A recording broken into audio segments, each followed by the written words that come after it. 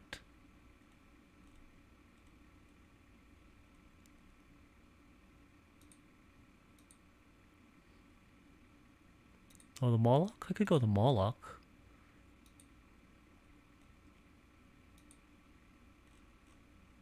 Or the Screamer Killer. They're all 6? Alright, they're all 6. Alright. Alright. So here we go. That's what we're doing. That's what we're doing. We're not doing the Rippers. What? How many Raveners could I get? Oh, 4. 4 power level for 3. That does not math out nearly as well. So sometimes you just go with what fills the points. It's not Raveners. As cool as they are with the deep strike ability, they don't quite have the stompy terrifyingness of the other things. So here's what we're gonna do. We've got a Swarmlord. We've got 1 unit of Hormagaunts, 1 unit of Ripper Swarms, and we're going to go with either one of these 3, the Carnifex, the Moloch, or the Screamer Killer. So what I'd like you guys to do is go ahead and comment down below which of the 3 heavy supports you'd like to see me put together, the Carnifex, the Moloch, or the Screamer Killer, and we'll go with that. Well, whatever the comment section thinks I should do. So there you go. That is pretty much our Tyranid army right here. The bulk of the power is going to be in that Swarmlord, but it looks sweet, and I got no regret. Plus some Hormagaunts, plus the Ripper Swarm, and then 1 heavy support choice. We are extremely light on troops. We're basically just playing big monstrous Tyranids at this point. So I appreciate everyone for checking out the video. Hope that you guys enjoyed our look at putting together a list. That's roughly how we do it. Is so just as a quick recap. Step 1, get something so that you can see the rules, be it a online website. They're out there. So step 1, go ahead and find your rules, be it on 1d4 or various guides or Ash's watch him open a book and hold it up on YouTube or the 40k app. There's lots of ways to get the rules without having to go ahead and pay for them. Battlescribe is free. I'm gonna go ahead and pimp Battlescribe. It's great. You should definitely use Battlescribe if you don't want to pay for the app. Step 2, go ahead and look at the rules. Just skim what do you think looks cool to you, and kind of theme it. Like if you want to play close combat, see who's got the cool close combat stuff. If you want to play shooting, or if you want to play maneuver tricks, or deep strike action, whatever. You go ahead and find the rules that suit the style that you think just sounds cool and fits the narrative that you want to play as. Step 3, 1 HQ, 1 troop.